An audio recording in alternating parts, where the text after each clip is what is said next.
Select అయ్యావమ్మా నువ్వు అయిన తర్వాత ట్రైనింగ్ వెళ్ళాక ఫస్ట్ థియరీ వరకు బాగానే ఉంటుంది, ప్రాక్టికల్ ట్రైనింగ్ అందు కొంచెం కష్టం ఉంటుంది, ఫైరింగ్ కానీ రన్నింగ్ మిగతా విషయాలు. ఇప్పుడు అనిపించిందా ఎందుకు వచ్చాను ఈ డిపార్ట్మెంట్లో కానీ? డెఫినెట్లీ అండి, నాకే కాదు ప్రతి ఒక్కరికి అనిపిస్తుంది. ఎందుకంటే గ్రూప్ 1లో మిగిలిన సర్వీసెస్లో సెలెక్ట్ అయిన వాళ్ళందరూ ఫీల్డ్లోకి వచ్చేసారు. నార్మల్గా వాళ్ళ రొటీన్ మామూలుగానే ఉంటుంది. మనకే ఎందుకు పొద్దున 4:30కి లేయాలి, మనమే ఎందుకు పరిగెట్టాలి, మనకే ఎందుకు ఈ రొటీన్ అంతా అని చెప్పి అనిపిస్తుంది. బట్ ఒక 1 వీక్ ఆర్ 1 మంత్ ఇంచుమించు ఒక 15 డేస్ ట్రైనింగ్ తర్వాత వాట్ వీ ఫెల్ట్ ఈజ్ ఆ రొటీన్కి అడ్జస్ట్ అవ్వడమే కాకుండా అది మాకు ఉన్న కాన్ఫిడెన్స్, టీమ్ వర్క్, అంటే ఇప్పుడు డ్రిల్ ఇవన్నీ చేసినప్పుడు ఒక టీమ్గా చేస్తామండి. We are batch of 25 members. మేమంతా ఒక డ్రిల్ ఒక టీమ్గా చేస్తాము. ఎవరిదన్నా ఒక మిస్టేక్ ఒక్కరిది పోయినా కూడా we should redo the whole thing. దానివల్ల టీమ్ వర్క్ బిల్డ్ అయింది. అలాగే ఒక స్ట్రిక్ట్ రొటీన్ పెడతారు ట్రైనింగ్ అకాడమీలో. దానివల్ల చాలా మంచి డిసిప్లిన్ ఏర్పడుతుంది అనమాట. ఫోర్సెస్లో పోలీస్ ఫోర్స్ కానీ ఎనీ అదర్ ఫోర్స్లో discipline is very important. Unlike other departments is very important. This the prime thing in the department అని చెప్పుకోవచ్చు. సో అది అక్కడ ఇంకల్కేట్ చేశారు మాకు. పోను ఇంకా ఆ రొటీన్కి బాగా అడ్జస్ట్ అయ్యి ఇప్పుడు కూడా స్టిల్ అదే ఫాలో అవడం జరుగుతుంది. ఓకే, మీకు ట్రైనింగ్ తీసుకున్నప్పుడు ఒక వెంకట్రామరెడ్డి గారు డైరెక్టర్ ఉంటారు. ఆయన వెరీ అవుట్ స్టాండింగ్ ఆఫీసర్. ఆయన దగ్గర ఏం నేర్చుకున్నారు? మరి డిసిప్లిన్ నేర్చుకున్నారా, కమిట్మెంట్ నేర్చుకున్నారా, ప్యాషన్ నేర్చుకున్నారా? వెంకట్రామరెడ్డి గారు మా ట్రైనింగ్ అకాడమీ ప్రిన్సిపల్గా చేసేవారండి మేము ఉన్నప్పుడు. సార్ దగ్గర నుంచి ఫస్ట్ మనం తీసుకోవాల్సింది డిపార్ట్మెంట్లో చాలా రకాల ప్రెషర్స్, స్ట్రెస్లు ఇవన్నీ ఉంటాయి. సార్ ఎలాంటి ప్రెషర్ ఉన్నా ఎట్లా ఉన్నా కూల్గా ఉంటారు. ఇట్లాంటి ఎంత టఫెస్ట్ సిచ్యువేషన్ జరిగినా కూడా ఓకే నెక్స్ట్ ఏం చేయాలి, నెక్స్ట్ మెజర్ ఏం తీసుకోవాలి, అయిపోయింది, వాళ్ళకేం చేస్తున్నామో నెక్స్ట్ ఏం తీసుకోవాలి, ఇట్లాంటి చాలా ప్రొయాక్టివ్ స్టెప్స్ తీసుకుంటూ వెళ్ళేవాళ్ళు. ఆ కామ్నెస్, కూల్నెస్, ఆ ప్రాపర్ థింకింగ్ ప్యాటర్న్ అనేది సార్ దగ్గర నుంచి బాగా నేర్చుకోవాలి ప్రతి ఒక్కరు. మీకు థియరీ క్లాస్లో కాకుండా ప్రజెంట్ ఫీల్డ్ వర్క్ ఏం నేర్పారు, అవుట్డోర్ ఏం నేర్పారు మీకు? అక్కడ ట్రైనింగ్ అకాడమీలో అవుట్డోర్ వచ్చేసి మాకు రొటీన్ రన్నింగ్, ఫైరింగ్ ఉంటుందండి, rope climbing, BOAC battle obstacles అన్నీ క్రాస్ చేయడం అది ఉంటుంది. అండ్ ఈ వెపన్ అసెంబ్లింగ్, స్ట్రిప్పింగ్ అండ్ ప్రతి వెపన్ గురించి మనం తెలుసుకుంటూ ఉంటాము. అట్లానే అంటే అవి కాకుండా ప్రజెంట్ ట్రెండ్ నడుస్తున్న క్రైమ్ నేర్పారు, సైబర్ క్రైమ్ గురించి? సైబర్ క్రైమ్ గురించి CCTNS క్లాస్ ఉండేదండి మాకు. ఇప్పుడు రీసెంట్గా ఎక్కువ అవుతున్న సైబర్ క్రైమ్ ఇష్యూస్ మీద ఎట్లా వస్తున్నాయి, మనం ఎట్లా సాల్వ్ చేస్తాము, దాన్ని సైబర్ క్రైమ్ని మనం ఎట్లా డీల్ చేస్తాము, స్టెప్ బై స్టెప్ ప్రొసీజర్ అంతా ఎక్స్ప్లెయిన్ చేసేవాళ్ళు. అంటే ఇవి కాకుండా కేస్ స్టడీస్ అని చెప్పారా, ట్రెడిషనల్ క్రైమ్ గురించి కానీ వైట్ కాలర్ అఫెన్స్ గురించి కానీ?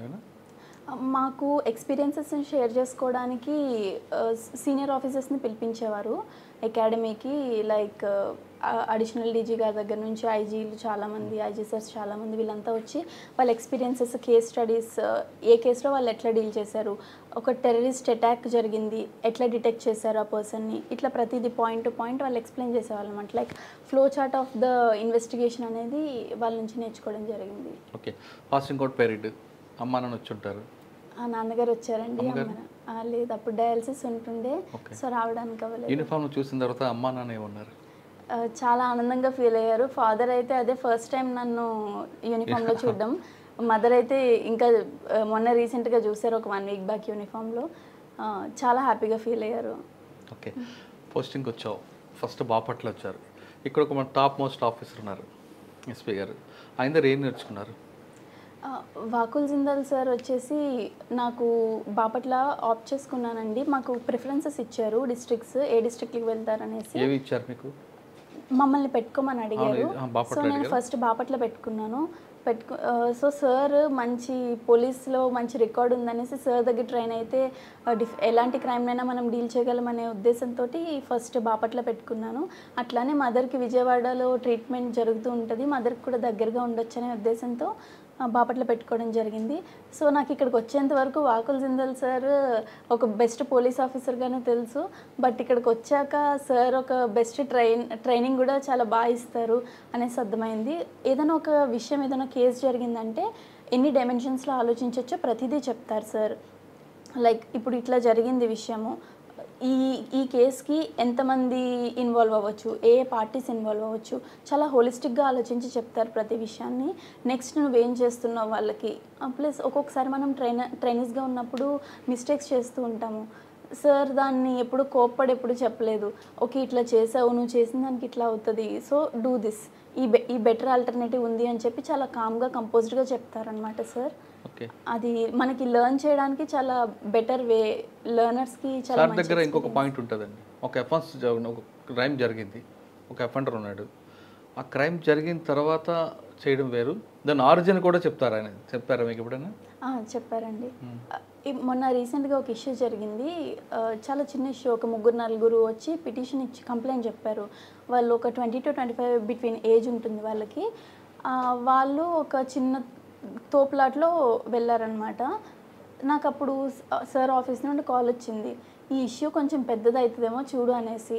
నాకు అనిపించలేదు, ఏముంది 3-4 వచ్చారు కదా, ఏముంది మామూలు పిటిషనర్సే, యంగ్ ఏజ్, కొట్టుకుంటారు తోసుకుంటారు, ఏముంది దీంట్లో, ఇది ఎందుకు పెద్ద ఇష్యూ అవుతుంది అని. బట్ బై ద ఈవినింగ్, ఆ రోజు ఈవినింగ్కి స్టేషన్ బయట చాలామంది వచ్చేసి స్పాట్ జస్టిస్ కావాలి అన్నట్టు గొడవ చేశారనమాట. అది మామూలుగా ఎవరు చూసినా కూడా అదంత పెద్ద ఇష్యూ అయ్యేలా కనిపించదు మనకి ఇనీషియల్గా. బట్ చాలా బాగా యాంటిసిపేట్ చేస్తారు, ఎక్కడి నుంచి ట్రిగ్గర్ అయింది, ఎటు వెళ్ళొచ్చు, సోర్స్ అండ్ డెస్టినేషన్ సార్ బాగా అనలైజ్ చేసి చెప్తారు. ఇంకేం నేర్చుకున్నావు సార్ దగ్గర? సార్ దగ్గర చాలా కార్యక్రమాలు జరుగుతున్నాయి కదా. అవునండి. సో హోలిస్టిక్గా ఒక థింగ్ని ఎన్ని డైమెన్షన్స్లో చూడొచ్చు అనేది సార్ దగ్గర నేర్చుకున్న మోస్ట్ ఇంపార్టెంట్ థింగ్. ఇప్పుడు మీరు ఫస్ట్ ఎస్ఐ ట్రైనింగ్ అయ్యారు, సిఏ ట్రైనింగ్ ఉన్నారా? ఇప్పుడు ఎస్ఐ ట్రైనింగ్లో ఉన్నారు, నైట్ డ్యూటీ చేస్తున్నారు. ఏమనిపిస్తుంది, ఇబ్బంది ఉంటుంది? చాలా మందికి అమ్మాయిలు అనుకుంటారు నైట్ డ్యూటీ ఏంటి, చాలా ఇబ్బందులు ఉంటాయి ఆడవాళ్ళకి అనుకుంటారు, వాస్తవా? యాక్చువల్గా అదంతా మిత్ అని చెప్పొచ్చు. నైట్ డ్యూటీస్ ఇవన్నీ తెలుసే కదండి, సర్వీస్లోకి వచ్చాము. ఇదంతా కొత్తగా మనకు వచ్చాక మన మీద ఎవరు ఇంపోజ్ చేయట్లేదు. ఫస్ట్ నుండి మనం పోలీస్ డిఎస్పీ ఆప్ చేసామంటేనే యూ షుడ్ బి రెడీ. దీని కరికులం ఎట్లా ఉంటుంది, దీని వర్క్ అవర్స్ ఎట్లా ఉంటాయి, ప్రెషర్స్ ఎట్లా ఉంటాయి, అవన్నీ తెలుసుకునే వచ్చాము. మనల్ని ఎవరు పుష్ చేయలేదు కదా. సో ఇదంతా as a part of job మనం ఎంజాయ్ చేస్తే దిస్ విల్ బి, ఇది చాలా హ్యాపీగా ఎంజాయ్ చేస్తూ చేయొచ్చు జాబ్ని. అంతేగాని ఒక జాబ్ ఇది బర్త్డే అనుకుంటే మాత్రం చాలా తక్కువ టైంలోనే ఎక్కువ ప్రెషర్ తీసుకుని ఇంట్రెస్ట్ కోల్పోతాం జాబ్లో. పోలీస్ స్టేషన్కి వచ్చే వాళ్ళు ఎక్కువ మంది అమ్మాయిలు కనిపిస్తుంటారు, అంటే బాధితులు ఉంటారు ఆడవాళ్ళు. మీరు పనిచేస్తున్న పోలీస్ స్టేషన్కి అటువంటి వాళ్ళు వస్తుంటారా? నా మొగుడు కొట్టాడనో, పలానా వాడు వేధించాడనో అనేటువంటిది వస్తారండి. అన్ని రకాల వాళ్ళు చూసినప్పుడు ఏమనిపిస్తుంటుంది మీకు? ఫస్ట్ ఏ పిటిషనర్ వచ్చినా మనం అతన్ని రెస్పెక్ట్ తోటి ఫస్ట్ వెల్కమ్ చేయాలి. వాళ్ళు నిజం చెప్పనియండి, ఒక 5 to 10% మంది అబద్ధం చెప్తారు, నిజం చెప్పాలని లేదు. బట్ వాళ్ళు ఏం చెప్తున్నా వాళ్ళ వర్షన్ అయితే కంప్లీట్గా వినాలి మనం. అదర్ పార్టీ 2 parties ఇన్వాల్వ్ అయి ఉంటారు, ద సెకండ్ పార్టీది కూడా కంప్లీట్గా వాళ్ళు ఏం చెప్తారో వినాలి.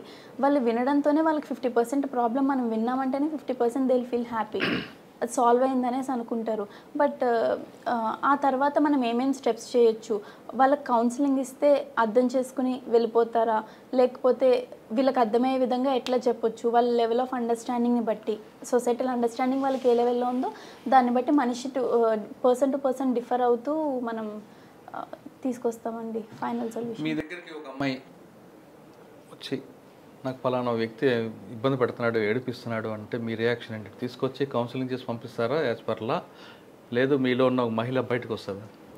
లేదండి, అంటే maybe before this practical academy training అవ్వక ముందైతే నాలోని మహిళ బయటకు వచ్చేదేమో. బట్ ఈ 1 year ట్రైనింగ్ పీరియడ్ అయ్యాక డెఫినెట్లీ లా ప్రకారమే నడుచుకుంటూ వెళ్తాం.